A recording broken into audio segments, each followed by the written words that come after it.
Įmonės vis dažniau kreipiasi pagalbos į Zero Waste konsultantus. Šie specialistai padeda įmonėms siekti atliekų mažinimo tikslų ir kurti šalutinių produktų vertę, kuri yra labai svarbi tiek aplinkosauginiam tvarumui, tiek finansiniams rodikliams. Zero Waste konsultanto darbas apima įmonės medžiagų valdymo procesų analizę, siekiant sumažinti atliekų kiekį ir nustatyti pakartotinio panaudojimo galimybes. Jis taip pat gali patarti prekybos centrui investuoti į organinių atliekų perdirbimo bioreaktorių arba pasiūlyti logistikos įmonei pereiti prie daugkartinio naudojimo pakuočių. Zero Waste konsultantui vertingos atliekos – tai ištekliai, kuriuos galima paversti pelnu. Kodėl verta svarstyti apie karjerą šioje srityje? Zero Waste konsultantas yra ateities profesija, populiarėjanti didėjant aplinkosauginiam sąmoningumui. Atlyginimai šioje srityje yra konkurencingi.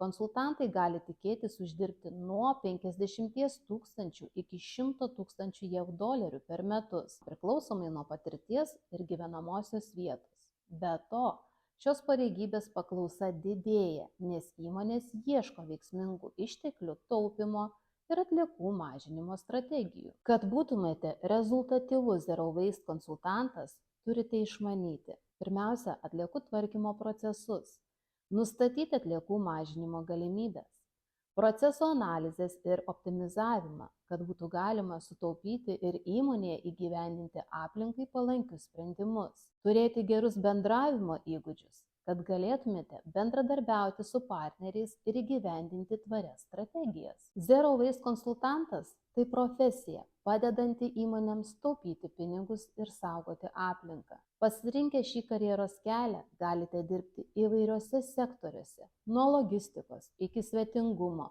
padedant jiems įgyti konkurencinį pranašumą, taikant nulinių atliekų praktiką. Pasirūpinkite mūsų planetos ateitimi ir pradėkite Zero Waste konsultanto karjerą. Tai profesija suteikianti profesinio tobulėjimo galimybę ir pasitenkinimą darant teigiamą poveikį geresniam rytojui.